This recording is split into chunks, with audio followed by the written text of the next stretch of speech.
नमस्ते बच्चों, स्वागत है एक बार फिर मेरे चैनल स्टडी सफारी में।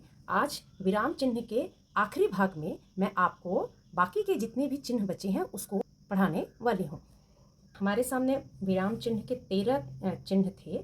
अब हमारे सामने बचे हैं कोष्टक चिन्ह, विवरण चिन्ह, उपविराम एंड निर्देशक चिन्ह। तो आज हम इन चिन्हों के बारे में जानेंगे। देखिए, सबसे पहले मैं ये बता दूं, कोष्टक को हम कहते हैं ब्रैकेट्स, और ब्रैकेट का साइन देखिए। विवरण चिन्ह को हम इंग्लिश में क्या कहते हैं? Colon and dash. कोलोन का मतलब दो बिंदी और डैश इसके आगे आता है। उपविराम, उपविराम का मतलब केवल होता है कोलोन, जिसमें केवल दो बिंदी आती है। निर्देशक चिन्ह का मतलब डैश मार्क, देखिए केवल डैश। इन्हीं चारों चिन्हों के बारे में पढ़ेंगे। कोष्टक चिन्ह, कोष्टक चिन्ह का मतलब क्या होता है? देखिए, तो कोष्टक को हम क्या कहते हैं? ब्रैकेट्स भी बोलते हैं, ठीक है ना। तो और इन्हीं ब्रैकेट्स के बारे में हम जानेंगे कि इसका प्रयोग कहाँ होता है। विशिष्ट रूप से दी जाने वाली जानकारी देने या कठिन शब्दों के अर्थ स्पष्ट करने के लिए, किसी विशेष जानकारी को देने के लिए, ठीक है। और किसी कठिन शब्द के अर्थ को अगर आप बता रहे हैं तो वहां पे हम कोष्टक चिन्ह यानी कि ब्रैकेट का प्रयोग करते हैं, जैसे कि संज्ञा, सर्वनाम और क्रिया। तो ऐसी चीजों को हम किसमें दिखाते हैं? कोष्टक चिन्ह के माध्यम से दिखाते हैं।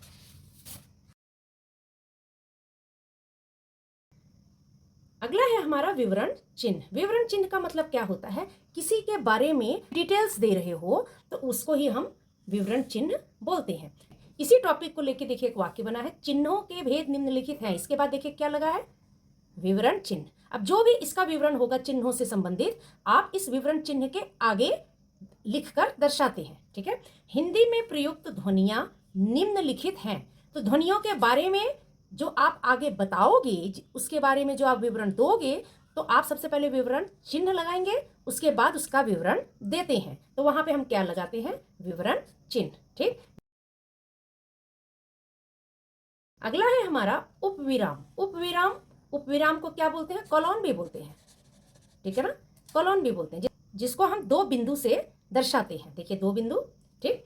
उदाहरण देने, कोई उदाहरण दे रहे हो, दो बिंदु उपविराम लगा के उदाहरण देते हो। पुस्तक, किसी पुस्तक का नाम बताते हो। निबंध आदि के शीर्षक यानी कि टॉपिक जब आप लिखते हो, निर्देश देने के लिए। निर्देश देने के लिए का मतलब उसको आप उसके बारे में अगर आप बता रहे हो तो हम किसका प्रयोग करते हैं? उपविराम यानी कि कोलोन, दो बिंदु का प्रयोग करते हुए उसका आगे हम विवरण देते हैं। संवादों में भी इसका प्रयोग होता है। संवादों का मतलब जब दो लोगों के बीच में कोई संवाद होता है, जैसे देखिए मैंने लिखा मोहन, मोहन। अब मोहन ने क्या कहा, तो आप यहां सबसे पहले क्या लगाएंगे? उप विराम लगा देंगे, ठीक है। तो मोहन ने जो भी कहा उसके बाद सोहन उसका जवाब देगा। तो जो भी इन दोनों के बीच में संवाद चल रहा है वो उपविराम लगाकर ही उसके संवाद को आप लिखते हो। तो वहां पे उपविराम का चिन्ह इस्तेमाल होता है। जैसे गोदान, गोदान देखिए क्या है? एक पुस्तक का नाम है, ठीक है ना, गोदान। अब इसके बारे में गोदान के आगे क्या लगा है? हमारा उपविराम चिन्ह। अब इसके बारे में देखिए क्या है? मुंशी प्रेमचंद्र ने लिखा है। गोदान के बाद जब आपने उपविराम लगाया तो आप उनके लेखक का नाम लिखने के बाद इस शीर्षक के बारे में बता रहे हैं कि यह शीर्षक किसके द्वारा लिखा गया है। तो आपने यहाँ पे उपविराम का चिन्ह लगाते हुए इसको दर्शाया। सुमन, अब देखिए ये क्या बोलती है? ये संवादों की, संवादों में इसका आ जाएगा सुमन। आपका क्या लग गया? उपविराम। चलिए आपको अपना घर दिखाऊं, तो ये देखिए संवाद है, यहाँ पे सुमन का संवाद चल रहा है। तो जो भी संवाद बोलता है उसके तुरंत बाद उपविराम का चिन्ह लगा के ही उसका संवाद लिखा जाता है। जैसे देखिए सुमन का यहाँ पे संवाद लिखा गया। निर्देशक चिन्ह, ठीक है। निर्देशक चिन्ह को हम क्या कहते हैं? किसी चीज को हम पॉइंट कर रहे हैं, डायरेक्शन दे के बता रहे हैं, उसको निर्देशक चिन्ह कहते हैं। इसके लिए देखिए डैश का मार्क आता है ऐसे। निर्देश और विवरण देने के लिए निर्देश भी दिया जाएगा और विवरण भी दिया जाएगा।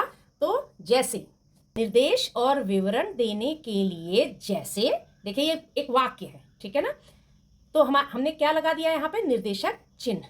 रिक्त स्थानों की पूर्ति कीजिए, ये सब वाक्य हैं। वाक्य के बाद आप देख रहे हैं कि निर्देशक चिन्ह का प्रयोग हुआ है। रिक्त स्थानों की पूर्ति कीजिए। ये देखिए निर्देशक चिन्ह लगा है, उसके बाद ही जो भी आप रिक्त स्थान आते हैं उसको आप पूरा करते हैं।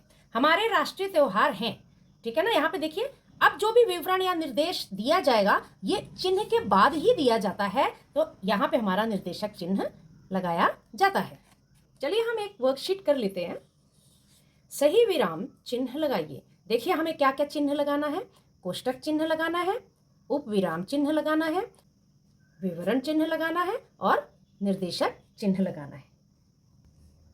मेरे 3 प्रिय फल हैं, यहाँ पे हमें क्या लगाना है, हमें यहाँ लगाना है, क्योंकि आप इसका आगे क्या देंगे, विवरण देने वाले हैं। कौन कौन से हैं, आम, सेब और अंगूर। तो आप फल का क्या दे रहे हैं, विवरण दे रहे हैं, तो इसके लिए विवरण चिन्ह का प्रयोग हुआ।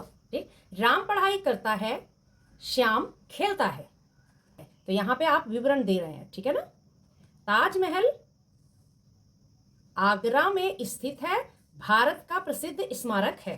तो ताजमहल आगरा में स्थित है, भारत का प्रसिद्ध, तो ये आगरा में स्थित है, इसको आप ब्रैकेट में डाल दीजिए। ये जो डैश है ये इसके नीचे आएगा, ठीक है।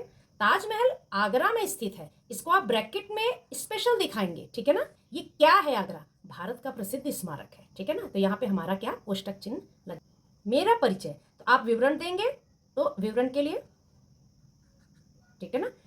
नाम हल्का सा आप रुकते हैं तो उप विराम, ठीक, ये उप विराम आपका हो गया मोहन। मेरा परिचय, विवरण आप दे रहे हैं तो विवरण चिन्ह आपका आया। नाम हल्का सा आप रुकते हैं, उप विराम करेंगे, क्या है, मोहन।